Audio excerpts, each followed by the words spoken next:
എല്ലാവർക്കും നമസ്കാരം. മഹാലക്ഷ്മി സീരിയലിന്റെ നാളത്തെ എപ്പിസോഡിന്റെ പ്രൊമോ റിവ്യൂയിലേക്ക് സ്വാഗതം. എല്ലാവരും ചാനൽ സപ്പോർട്ട് ചെയ്യണേ.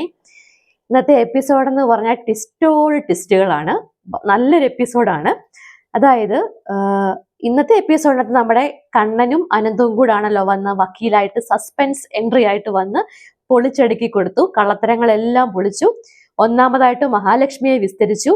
അപ്പൊ മഹാലക്ഷ്മി അന്ന് നടന്ന കാര്യങ്ങളും മാർക്കോ സത്യസന്ധനാന്നുള്ള കാര്യങ്ങളൊക്കെ പറഞ്ഞു. രണ്ടാമതായിട്ട് ഇൻസ്പെക്ടറെയാണ് വിസ്തരിച്ചത്. ഇൻസ്പെക്ടറും കാര്യങ്ങളൊക്കെ പറഞ്ഞു. മാർക്കോ നല്ലൊരു പയ്യനാണ്, ഒരുപാട് കേസുകളൊക്കെ അവന്റെ പേരിൽ വന്നിട്ടുണ്ട്, പക്ഷെ അതൊന്നും നിലനിന്നിട്ടില്ല. എല്ലാത്തിലും അവൻ സത്യസന്ധനാണ്, പെണ്ണുങ്ങളോടൊന്നും അവൻ അങ്ങനെ പെരുമാറത്തില്ല.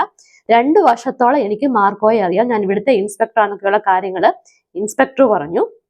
മൂന്നാമത്തെ കാര്യമാണെങ്കിൽ ഈ പറയുന്ന റീന എന്ന് പറഞ്ഞ ഈ പെണ്ണിനെയും 2 ഗുണ്ടകളെയും കണ്ണൻ ക്രോസ് വിസ്താരം ചെയ്തു. അവര് കഞ്ചാവ് കേസിലെ പ്രതികളാണ്. ഈ പെണ്ണിന്റെ കൂടെ തന്നെ ഇവരെയും കഞ്ചാവ് കേസിൽ പെട്ടിട്ടുണ്ട്. അപ്പൊ ഇവര് തമ്മിലുള്ള ബന്ധങ്ങളും തെളിഞ്ഞു. അതുപോലെ തന്നെ തട്ടിക്കൊണ്ടുപോയ സമയത്ത് മാർക്കോയാണ് രക്ഷിക്കുന്നതെന്നുള്ള CCTV ദൃശ്യങ്ങളും കിട്ടി.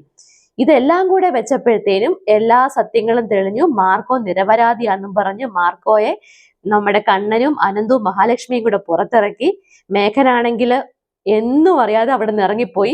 പോകുന്ന വഴി മാർക്കോ ഭീഷണിപ്പെടുത്തുന്നുണ്ട്, മേഘനെയും ഭീഷണിപ്പെടുത്തുന്നുണ്ട്, നമ്മുടെ മറ്റേ ആ പെണ്ണിനെയും ഗുണ്ടകളെയും ഭീഷണിപ്പെടുത്തുന്നുണ്ട്. പെണ്ണോട് മാർക്കോ പറയുന്നുണ്ട്, നിന്നെ ഒന്നും പറഞ്ഞിട്ട് കാര്യമില്ല, നിന്റെ ഡ്യൂട്ടിയാണ്, അവന്മാർക്കിട്ട് വെച്ചിട്ടുണ്ടെന്ന് പറഞ്ഞു.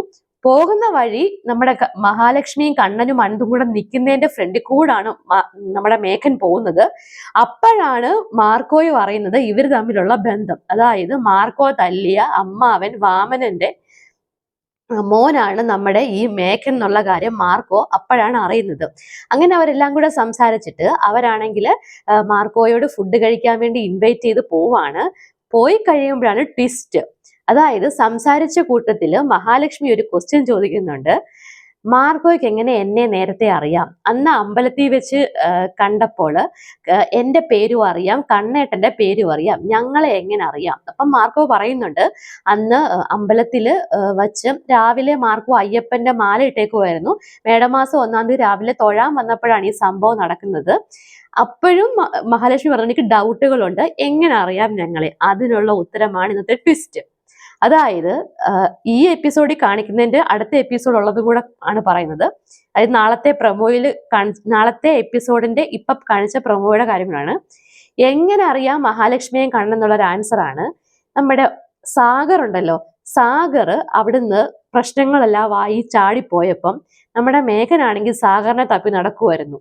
അങ്ങനെ ഒരു ദിവസം സാഗറിനെ വഴി വെച്ച് മേഘന് കിട്ടി.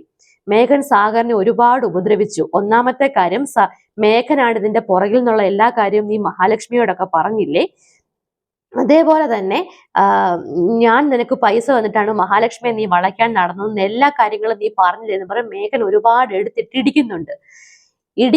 ഇടിച്ചു കഴിഞ്ഞിട്ട് ആ ഇടിയിൽ നിന്നും നമ്മളെ സാഗറിനെ രക്ഷിക്കുന്നത് നമ്മുടെ മാർക്കോയാണ്. അങ്ങനെ മാർക്കോ രക്ഷിച്ചിട്ട് മാർക്കോയുടെ ഒരു ഫ്രണ്ട് ഉണ്ടല്ലോ, നമ്മുടെ പ്രതാപനും വാമനനും കൂടെ പിന്നെ കൊട്ടേഷൻ കൊടുത്തൊരു ഫ്രണ്ട് ഉണ്ടല്ലോ, ആ ഫ്രണ്ടിന്റെ അടുത്ത് എത്തിപ്പെടുകയാണ് നമ്മുടെ സാഗർ. അങ്ങനെ സാഗറാണ് ഈ കാര്യങ്ങളെല്ലാം മാർക്കോയോട് പറയുന്നത്. മഹാലക്ഷ്മി ആരാന്നും കണ്ണൻ ആരാന്നും അതേപോലെ തന്നെ ഇവർ തമ്മിലുള്ള കാര്യങ്ങളും മഹാലക്ഷ്മിയെ വളയ്ക്കാൻ വേണ്ടിയാണ് സാഗറിനെ വിട്ടേന്നും എല്ലാ കാര്യങ്ങളും പറയുവാണ്. അങ്ങനാണ് മഹാലക്ഷ്മി ആരാന്നും കണ്ണൻ ആരാന്നും നമ്മുടെ മാർക്കോയ്ക്ക് മനസ്സിലാവുന്നത്. അങ്ങനെ സാഗർ കഥകളെല്ലാം പറയുന്നുണ്ട്. പറഞ്ഞു കഴിഞ്ഞിട്ട് നമ്മുടെ മാർക്കോ പറയുവാണ്, ഇനി അവന്റെ കാര്യം ഞങ്ങൾ ഏറ്റു, ഇനി നമുക്ക് കണ്ണനെ മഹാലക്ഷ്മിയെ രക്ഷിക്കണം, ഇനി എന്ത് പ്രശ്നം ഉണ്ടെങ്കിലും ഞാൻ ഇടപെടുമെന്ന് പറയുവാണ്. പിന്നെ കാണിക്കുന്നത് വെച്ചാൽ അത് എന്താണെന്ന് അറിയത്തില്ല, മഞ്ജു ആകപ്പാടെ ബെതപ്പാടിലാണ്. ഇനി മഞ്ജുവിന്റെ സ്വർണം എന്തോ ഇവരെടുത്തൊന്നൊരു ഡൗട്ടുണ്ട്, നമ്മുടെ മേഘന്റെ വീട്ടുകാരോ മേഘനോ ആരെങ്കിലും. എന്താണേലും ആ കരുണ കൊടുത്ത സ്വർണമാണ്. മഞ്ജു അത് എന്തെങ്കിലും കാണിക്കുവോ, അല്ലെങ്കിൽ മഞ്ജുവിന്റെ വീട്ടുകാരോ മേഘനോ ആരോ എന്തോ കാണിച്ചിട്ടുണ്ട്. കരുണ അത് വിളിച്ച് പ്രതാപനോട് പറയുന്നുണ്ട്. അപ്പൊ പ്രതാപൻ പറയുവാണ്, മോളെ നീ ഇതിങ്ങനെ വിട്ടാൽ ശരിയാവത്തില്ല, നീ ഇത് പ്രശ്നമാക്കണം, ഇത് കാരണം വീട്ടിൽ വഴക്ക് നടക്കണമെന്ന് പറയുവാണ്. എന്ത് കാര്യമാണെന്ന് അറിയത്തില്ല. ഇനി എനിക്ക് തോന്നുന്നത് സ്വർണത്തിന്റെ ആയിരിക്കും. കാര്യം അല്ലാതൊരു കാര്യം അവിടെ ഇല്ല, ഇവരെല്ലാം ഭയങ്കര ഫ്രണ്ട്സ് ആണ്. കുത്തിത്തിരിപ്പിനും പാരവയ്ക്കാനും കണ്ണനെ മഹാലക്ഷ്മി ഉപദ്രവിക്കാനും ഇവരെല്ലാം ഒറ്റക്കെട്ടാണ്. അപ്പം ഇത് വിളിച്ച് കരുണ പ്രതാപനോട് പറയുന്നുണ്ട്. അപ്പൊ പ്രതാപൻ പറയുന്നുണ്ട്, വിടല്, ഇത് കാരണം നീ പ്രശ്നം ഉണ്ടാക്കണം വീട്ടിൽ നിന്ന്. മോഹിനി അത് കേൾക്കുന്നുമുണ്ട് അവിടെ നിന്ന്. അപ്പൊ എന്താ നടത്തില്ല, മിക്കവാറും സ്വർണത്തിന്റെ കാര്യമായിരിക്കാം. പക്ഷെ അപ്പം ഇപ്പൊ ഒരു കാര്യം മനസ്സിലായി, സാഗറും മാർക്കോയും എല്ലാം പരിചയക്കാരാണ്. അപ്പൊ ഈ കാര്യങ്ങളെല്ലാം നമ്മുടെ സാഗറാണ് പറഞ്ഞേക്കുന്നത്. മിക്കവാറും സാഗറിന്റെ കഥാപാത്രം ഇനിയും വരാൻ ചാൻസ് ഉണ്ട്. സാഗർ നല്ലവനായിട്ടായിരിക്കും വരുന്നത്. കാര്യം എല്ലാ കാര്യങ്ങളും നല്ല രീതിയിലാണ് സാഗർ പറഞ്ഞു കൊടുത്തേക്കുന്നത് മാർക്കോയ്ക്ക്. അങ്ങനെയാണ്. അപ്പം ഇത്രയുമാണ് നാളത്തെ എപ്പിസോഡിന്റെ പ്രൊമോ റിവ്യൂ. എല്ലാവരും ചാനൽ സബ്സ്ക്രൈബ് സപ്പോർട്ട് ചെയ്യണേ. താങ്ക്